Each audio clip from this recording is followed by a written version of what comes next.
할렐루야. 우리가 구원을 받기 위해서는 반드시 회심이 있어야 됩니다. 회심이라고 하는 것은 과거의 죄를 뉘우치고 또 그 죄를 정리하고 하나님께 향하여 나가는 거예요. 그 회심을 위해서는 두 가지가 반드시 있어야 되는데, 하나는 회개입니다. 그 회심한 사람이 그 회개하지 않으면 되겠어요? 뭔가 이렇게 고쳐져야 되는 거죠. 두 번째로 보면은 믿음이 꼭 있어야 됩니다. 회개는 했는데 어디로 가야 할지를 알지 못한다면 안 되잖아요. 또 누구를 믿어야 될지를 모른다면 안 되잖아요. 그러니까 반드시 그 안에는 믿음이 있어야 되는 거예요. 오늘 이 시간에는 제가 회개에 대해서 말씀을 드리면서 함께 은혜를 나누고자 합니다. 과연 회개라고 하는 것이 무엇일까요? 회개라고 하는 것은 죄인인 내가 성령의 역사로 죄와 허물을 깨닫는 거예요. 그리고 예수 그리스도 안에 있는 진리를 발견하는 겁니다. 또 과거의 죄가 너무 부끄럽고 그것만 생각하면 마음에 슬픔이 쌓이기 시작합니다. 그리고 내가 결단해서 이제부터는 하나님 말씀대로 살아갈 거야. 또 하나님 원하시는 삶으로 돌이키는 것을 우리가 회개라고 말합니다. 참 쉽죠? 제가 이렇게 정의한 것을 여러분들이 한번 해보실래요? 죄인이었던 내가, 그 다음에 뭡니까? 잊어버렸죠. 그죠? 이거를 더 쉽게 정의하면, 본래 하나님의 자녀였던 내가 하나님을 떠나서 죄짓고 하나님 부인하고 내 마음대로 살다가 성령의 역사로 죄를 깨닫고 하나님께로 돌이키는 것을 말합니다. 이것도 여러분 정의하려면 쉽지 않아요. 더 쉽게 회개를 설명하면 이렇게 정의할 수 있겠습니다. 하나님을 떠났던 내가 하나님께로 돌이키는 거예요. 그래서 회개라고 하는 것은 돌아가는 겁니다. 돌이키는 것을 말합니다, 여러분. 그런데 이게 얼마만큼 중요하냐? 예수님의 주목받던 두 제자의 이야기를 보면 우리가 알 수가 있습니다. 그 제자 가운데 한 사람은 베드로고요, 한 사람은 가룟 유다입니다. 이 두 사람의 공통점은 뭐냐? 둘 다 예수님을 배신했다는 거예요. 베드로는 3번씩이나 예수님을 부인했고요, 가룟 유다는 은 30냥에 예수님을 팔았습니다. 그리고 사람들을 이끌고 와가지고 예수님을 잡아가도록 그렇게 했습니다. 그런데 이 두 사람의 차이점은 뭐냐? 베드로는요, 예수님과 눈이 딱 마주치는 그 순간에 바깥에 나와서 대성통곡했다는 사실입니다. 여러분, 그것이 무엇을 의미합니까? 회개했다는 거예요. 그런데 가룟 유다의 이야기를 성경에 아무리 우리가 찾아봐도 회개했다고 하는 내용이 없습니다. 후회 정도는 한 것 같아요. 그런데 회개했다는 말이 없어요. 그런데 그 결과가 뭐냐? 그때부터 시작해가지고 베드로는 그의 생명이 회복되어지는 역사가 일어났고요, 가룟 유다는 어떻게 됐습니까? 가룟 유다는 후회하다가 나중에는 자살하고 맙니다. 이 차이가 엄청난 차이잖아요. 이 차이의 한복판에 뭐가 있느냐? 왜 이런 차이가 생겼느냐? 여러분, 회개가 있었습니다. 회개가 있었어요. 회개가 있었다고요. 그래서 우리에게 중요한 것은 뭐냐면, 죄를 범하고 난 다음에 그 다음에 하는 행동이 참 우리에게 중요합니다. 우리가 인생을 살아나가다 보면은 육신이 연약하기 때문에 잘못할 수 있어요. 허물이 있을 수 있습니다. 또 실수할 수도 있어요. 그래서 명절 같은 때도 그냥 그 오래간만에 방문한, 또 오래간만에 만났던 가족의 마음에 내가 상처 주는 말을 할 수도 있고요, 또 직장에 출근해가지고 너무나 화가 나가지고 같은 동료한테 막 이렇게 욕을 할 수도 있고요, 또 어떤 때는 우리가 교회 안에서 분란을 일으킬 수도 있습니다. 여러 가지 경우가 있어요. 그런데 문제는 뭐냐면, 그런 죄를 저지르고 난 다음에 하는 행동이 참 중요하다는 거예요. 내가 미안하다, 내가 잘못했다, 그리고 용서를 바란다.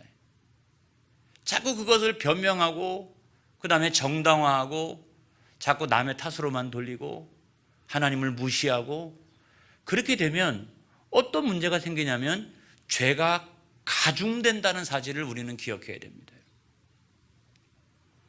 본래 내 죄가 있잖아요, 그렇죠? 근데 이 죄에다가 또 다른 죄가 생기는 거예요.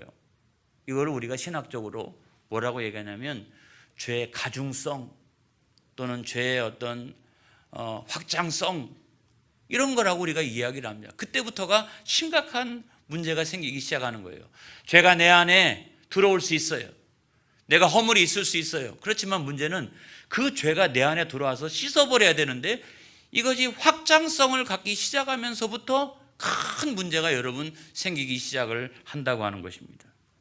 그래서 여러분 사회법정의 용어 가운데 특정 범죄 가중 처벌, 이런 게 있어요.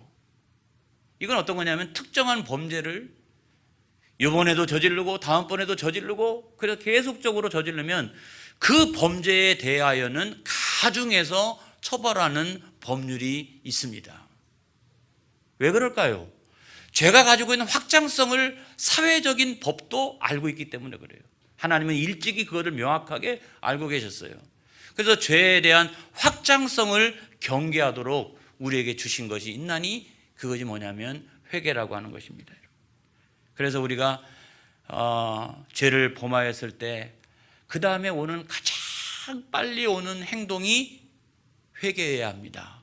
할렐루야. 회개해야 돼요. 그런 영혼의 순결성이 있기를 바랍니다. 어떤 사람의 영혼이 참 순결하냐라고 할 때, 죄가 내 가운데 찾아왔는데 그 죄를 내가 저지를 수 있어요. 그렇지만 그 다음에 내가 그 죄를 저지르고 난 다음에 가장 먼저 나에게서 나오는 행동이 변명이 아니고 그거를 정당화하는 게 아니고 가장 먼저 나에게서 나오는 행동이 회개라면 그 사람의 영혼은 아직도 순결한 거예요. 할렐루야. 그런 영혼의 순결성이 있기를 바랍니다. 한국 교회 가요, 자꾸만 죄를 저지르면서도 그럼에도 불구하고 그걸 정당화하고 변명하는 가장 큰 이유가 뭐냐면 영적인 순결성을 우리가 상실하고 신앙생활을 하고 있기 때문에 그런 거예요. 여러분 성경에 보면 모든 사람들은 하나님 앞에 다 나와서 회개해야 된다고 말씀하고 있어요. 우리가 로마서 3장 23절에 있는 말씀에 보면은 모든 사람은 죄를 범하였음에 하나님의 영광에 이르지 못한다고 말씀하고 있어요. 모든 사람들이 다 죄를 범하고 있어요. 저는 안 그런 줄 아세요? 저도 마찬가지예요. 그래서 하나님의 영광에 이룰 수가 없어요. 그러니까 모든 사람들은 다 회개해야 돼요. 회개해야 돼요. 거기에 열애가 없다는 거예요. 거기에 죄가 없다는 거예요. 그런데 성경에 보면은 우리가 회개해야 되는 이유가 어떤 거냐, 이걸 보면은요, 여러분 이사야 30장 15절에 있는 말씀에 보면은 회개해야 하나님으로부터 구원을 받고 힘을 얻는다, 이렇게 돼 있어요. 할렐루야. 마태복음 13장 15절에 있는 말씀에 보면은 회개해야 영육간의 죄로부터 부패한 것을 고침받는다, 이렇게 돼 있고요. 사도행전 2장 38절에 있는 말씀에 보면은 회개해야 성령의 충만함을 받을 수 있다 그래 있어요. 누가복음 13장 3절에 있는 말씀에 보면은 회개해야 구원을 받을 수 있다 그랬어요. 마태복음 4장 17절에 있는 말씀에 보면은 회개해야 천국에 합당한 사람이 될 수가 있다. 예레미야 25장 5절에 있는 말씀에 보면은 회개해야 하나님이 주신 기업에 영원히 거하게 된다, 이렇게 돼 있어요. 회개가 얼마나 좋은 것인지 알 수가 없습니다. 회개는 여러분 고통스러운 의무가 아니에요. 회개는 굉장한 특권이라는 거예요. 우리가 상상할 수 없는 엄청난 특권이 회개 가운데 있다는 거예요. 그래서 회개는 하나님께서 우리에게 주시는 복입니다. 할렐루야. 그래서 죄 가운데 있으면 절대로 얻을 수 없는 것을 회개하면 반드시 얻게 됩니다. 허물 가운데 있는 사람은 절대로 얻을 수 없는 것을요, 회개하는 사람은 반드시 그것을 얻게 돼 있어요. 그래서 회개는 불행의 통로가 아니고 회개는 축복의 통로다. 할렐루야. 그래서 이 회개에 대한 우리의 선입견을 바꿔야 되는 거예요. 회개에 대한 우리의 잘못된 인식을 우리가 여러분 바꿔야 된다는 거예요. 어떤 죄를 저질러도 상관없습니다. 어떤 죄인이라도 상관없습니다. 하나님 안에서는 하나님이 긍휼이 풍성하신 하나님이시기 때문에 어떤 죄도 어떤 죄인도 다 용서하실 수가 있어요. 그런데 우리가 성경에 보면 딱 한 가지 용서받을 수 없는 죄는 있습니다. 그게 뭐냐면 성령을 회방하는 죄죠. 성령을 거스리는 죄죠. 성령을 모독하는 죄죠. 이게 거의 같은 의미로 사용되어져요. 근데 이런 경우는 어떤 거냐? 이런 경우는 어떤 거냐면 성령은 하나님의 구원의 역사를 완성시켜 갑니다. 그렇기 때문에 성령님은 내 안에 계셔서 아주 예민하게 너 그러면 안 된다라고 말씀하세요. 너 계속 그렇게 범죄하다가는 너 구원 못 받아. 너 그 길로 계속 가면 너 멸망당할 수 있어. 라고 계속 우리 안에서 우리를 일깨워 주시는 분이 누구냐면 성령님인데, 그런 성령님의 음성에 대하여 내가 무시해버리고 죄의 길로 가고 타락의 길로 가고 멸망의 길로 가고 그렇게 가면 하나님이 우리를 용서해 주실 수 없는 게 아니고 내가 그 사실을 알면서도 죄악의 길로 가기 때문에 용서받을 수 없는 길로 내가 가는 겁니다, 여러분. 이게 확연하게 여러분 다른 거예요. 구약 성경을 우리가 읽어볼 때도 선지자들이 죄를 구분하지 않았습니다. 용서받을 수 있는 죄, 용서할 수 없는 죄, 이런. 예수님께서 십자가를 지시면서도 마찬가지죠. 죄의 경중을 따지지 않았어요, 그렇죠? 어떤 사람이든지 다 와서 예수님 안에서 용서받을 수 있도록 예수님께서 십자가를 지신 거예요. 할렐루야. 만약에 예수님께서 가벼운 죄만 이렇게 용서하고 무거운 죄는 용서하실 수 없다라고 하면 뭐로 십자가 위에까지 올라가시고 자기의 모든 죄짐을, 인생의 모든 죄짐을 대신해 가지고 십자가에서 죽으셨겠어요. 그 십자가에서 표현된 하나님의 사랑은 긍휼이 한이 없으신 사랑이에요. 그 안에서는 여러분 용서받지 못할 죄가 없고요, 어떤 죄인이라도 다 하나님 앞에 달려 나오면 용서받을 수가 있는 거예요. 그런데 문제는 뭐냐면 그 회개라고 하는 것이 진정한 회개냐, 이런 것이 이제 중요하겠죠. 그렇죠? 제가 그 성경을 읽어보면서 진정한 회개라고 하는 건 어떤 것인가라고 생각해 볼 때 가장 거기에 합당한 표현이 전인격적인 회개라고 생각합니다. 전인격적인 회개. 그거야말로 진정한 회개다. 지정의가 회개하는 거고요, 영과 혼과 육이 회개하는 거예요. 전인격이, 하나님 앞에서 전인격이 회개하는 것이야말로 그게 진정한 회개라는 거예요. 여러분, 고전적인 예화 가운데 이런 예화가 있죠. 어떤 사람이 목사님을 찾아가서 회개합니다. 목사님, 제가요 옛날에요 이웃집 사람의 노끈을 훔쳤습니다. 그런데 목사님이 설교하실 때 삭개오 이야기를 할 때 마음에 찔림을 받아가지고 내가 노끈을 돌려주기로 했습니다. 가서 돌려주고 내가 용서를 빈다 그랬더니 그 사람이 용서해 주지 않더라고요. 목사님, 어떻게 하면 좋겠습니까? 그때 목사님이 한 얘기가 있어요. 노끈이 전부냐 그랬어요. 노끈이 전부냐 그랬어요. 그랬더니 이 사람이 하는 말이 사실은 노끈이 전부가 아니고 그 노끈에 송아지가 매달려 있었습니다. 노끈은 돌려줬는데 송아지는 아직 안 돌려줬습니다, 그러는 거예요. 여러분, 우리가 회개한다라고 하는 것은 노끈만 돌려주는 게 아니잖아요. 본질을 돌려줘야 되는 거죠. 본질을, 그 핵심을 돌려줘야 되는 거죠. 여러분, 그것이 뭐냐면 그것이 회개인 거예요. 그 본질이 돌아서는 것, 그 핵심이 돌아서는 것, 그 영혼이 온전하게 돌아서는 것, 그것을 우리가 회개라고 이야기를 하는 겁니다. 그래서 그 전인격적인 회개라고 하는 것은 지성적인 회개가 있어야 됩니다. 저는 그 대표적인 것이 누가복음 19장에 나와 있는 삭개오 이야기라고 생각합니다. 지성적인 회개라고 하는 건 뭐냐면 내가 어떤 죄를 저질렀는지를 명확하게 내가 깨닫고 있는 겁니다. 그냥 죄를 저질렀어요, 이거 아니에요. 이 사람은 고쳐지지가 않습니다, 여러분. 고쳐지지가 않아요. 그런데 내가 어떤 죄를 저질렀는지를 명확하게 알고 있는 사람은 그 죄를 고칠 수가 있어요. 그런데 삭개오는 뭐라고 얘기합니까? 내 재산의 절반을 팔아서 가난한 자들에게 주겠나이다. 내가 만약에 토색, 속여서 빼앗은 것이 있다면 4배나 갚겠나이다 라고 고백하는 거예요.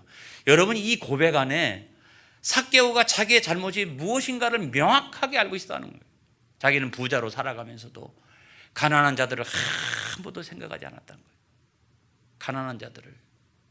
또 다른 하나는 당시에 여러분 세리라고 하면은 그 세리가 월급을 받는 게 거의 아니었기 때문에 그 사람들한테 세금을 더 많이 걷어서 자기가 다 남길 거 남기고 그의 일부를 로마 당국한테 떼어주는 거 아니겠습니까?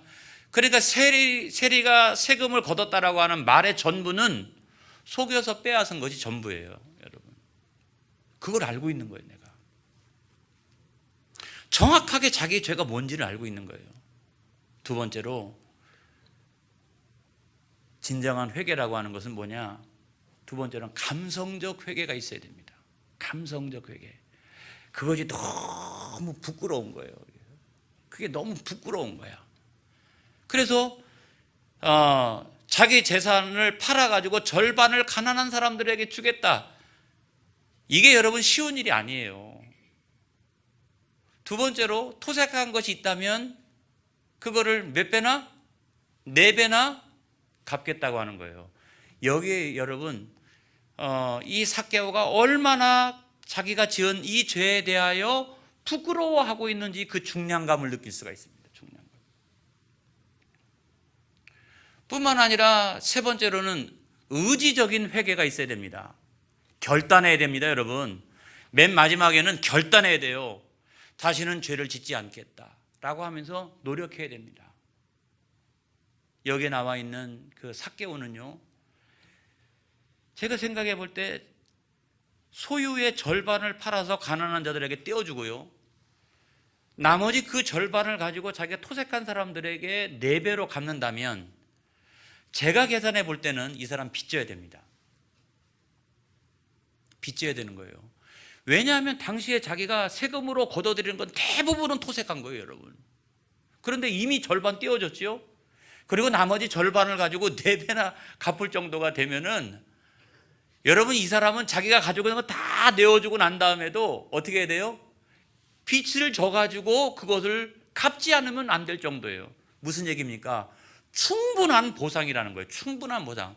내가 그와 같이 다시는 범죄하지 않겠다라고 하는 의지적인 결단이, 이 재물을 다 내가 팔고 내가 다시 빚을 지는 한이 있더라도 나는 그 죄를 범하지 않겠다.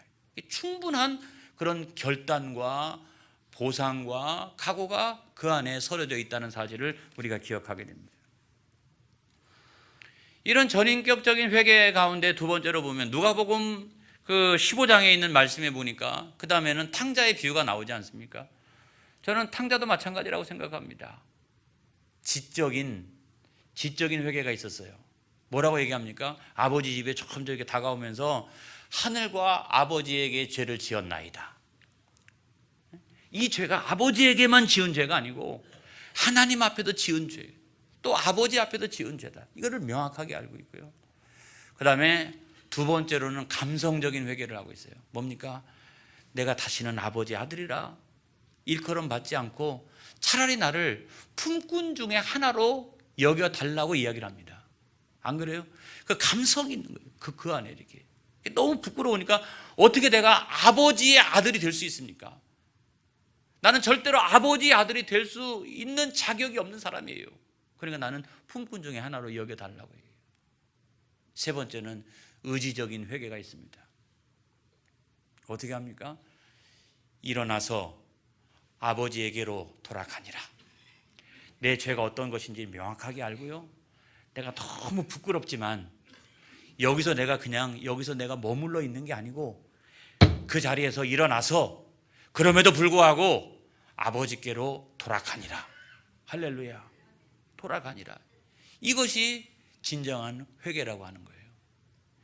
여러분, 우리가 회개하고 비슷한 게 참 많이 있어요. 그래서 혼란을 일으킬 때가 많이 있는데, 그 가운데 하나가 뭐냐면 후회입니다. 후회. 뭔가를 뉘우치는 거죠. 그리고 그러고 있는 자기 자신한테 대한 그 연민 같은 게 이렇게 있는 건데, 그런 후회는요, 뭐가 문제냐면 고치는 게 없어요. 내가 단순히 그것을 후회하는 것뿐이지 그 개념 안에 명확하게 고쳤고 돌이켰다라고 하는 내용이 포함되어져 있지 않습니다. 그러니까 회개하고는 다른 거예요. 또 다른 하나가, 물론 성경에도 있습니다만은 약간 불교적인 용어 가운데 참회가 있습니다. 참회. 그런데 이거는 뉘우쳤어요.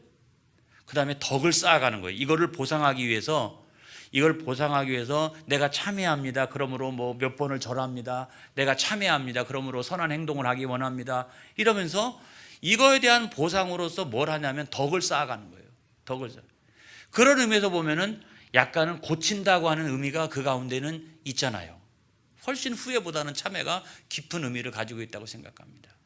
그럼에도 불구하고 참회가 가지고 있는 본질적인 한계는 뭐냐고 하면, 여러분, 그것이 자기의 노력으로 인하여 시작되어진다는 사실이에요. 내가 그렇게 하겠다는 거예요, 여러분. 그런데 회개라고 하는 것은 인간적인 노력만이 아닙니다. 회개라고 하는 것은 그 출발이 성령의 역사인 거예요. 할렐루야. 성령의 역사이기 때문에 성결의 영이신 성령이 내 가운데 역사하면 어느 날 갑자기 그냥 막 눈물이 나잖아요. 예배드리다가도 어떤 분은 막 통곡하면서 나가요. 그런 분들이 가끔 우리 교회 안에서 있어요. 왜냐하면 성령이 역사하시는 거예요. 성령이 죄를 깨닫게 하고 뉘우치게 하고 돌이키게 하고, 성령이 막 내 마음속에 역사하기 때문에 영과 혼과 육이 돌이켜지는 거고, 지정의가 돌이켜지는 거고. 할렐루야. 막 그러니까 견딜 수 없어가지고 눈물이 막 나고 콧물도 막 나고 부끄러운 줄도 모르고 떼굴떼굴 구르고. 그런 역사가 왜 일어나냐면 성령이 그 사람의 인생을 뒤집어지게 하기 때문에 그런 역사가 일어나는 거예요. 체면도 필요 없어요. 하나님 앞에서 내가 너무 부끄러우니까, 내가 새로운 삶을 살아가기 원하기 때문에 그런 역사가 일어나는 거예요. 그래서 성령이 역사하시면 여러분 멸망당하지 않습니다. 할렐루야. 구원에 이르게 되는 거예요. 성령의 역사로 인한 회개가 있기를 바랍니다. 우리가 여러분 죄를 깨닫게 되어지는 것은 여러 가지가 있죠. 그 가운데 하나가 저는 하나님의 말씀이라고 생각합니다. 율법이죠. 율법. 그 율법이라고 하는 것은 죄를 깨닫게 하는 거예요. 죄를 깨닫게 하는 거. 그래서 성경에 보면 하지 말라 이렇게 계명으로 우리에게 주시고 있는 부분들이 많이 있습니다. 근데 그거는 우리로 하여금 구원에 이르게 하는 게 절대로 아니에요. 예수 그리스도 안에서만 구원이 있어요. 근데 율법은 뭐냐? 율법은 죄를 깨닫게 하여, 그 다음에 죄의 심각성을 내가 알게 하여 구원이 절대적으로 나는 필요한 존재라고 하는 사실을 알도록 인도하는 것이 율법입니다. 그 율법은 내가 율법의 말씀을 볼 때마다 나는 심각한 죄인이구나, 나는 멸망받을 수밖에 없구나 라는 사실을 깨닫고 예수 그리스도를 찾아가도록 인도하는 나침판과 같은 것이 여러분 율법인 거예요. 그게 율법인 거예요. 그 다음에 두 번째로, 그러면 율법을 모르는 사람들은 어떡하냐? 저 뭐 불교권 뭐 아니면 또 다른 종교를 가지고 있는 뭐 그런 문화 가운데 있는 사람들은 어떻게 하느냐? 여러분, 그렇다고 해서 그 죄를 정당화시킬 수 없습니다. 왜냐하면 사도 바울이 이야기했던 것처럼 우리 안에 있는 양심이라고 하는 게 있어요. 모든 사람에게는. 그래서 이것이 죄인지 아닌지를 분별할 수 있는 능력을 하나님이 기록된 말씀으로만 우리에게 주신 것이 아니고 우리 안에다가 우리의 영을 창조할 때, 할렐루야, 우리 영을 창조할 때, 그래서 우리는 다 영적인 존재인 거예요. 그걸 다 알도록 그렇게 설계가 되어져 있다는 사실이에요. 그러므로 하나님 앞에 서게 될 때에 나는 잘 몰랐는데요. 여러분, 그럴 수가 없다는 거예요. 우리가 끝까지 회개하지 않는다면 결론은 어떻게 되어지느냐? 요한복음 3장 34절에 보면은 죄의 종이 된다고 되어 있습니다. 요한복음 3장 44절에 보면은 영적인 소경이 되어가지고 거짓을 말하고 행하며 살도록 되어 있다고 그랬습니다.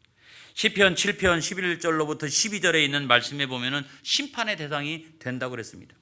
데살로니가 후서 1장 9절에 있는 말씀에 보면은 형벌을 받아서 지옥에 들어가 영원한 고통 가운데 있게 된다고 성경은 말씀하고 있습니다.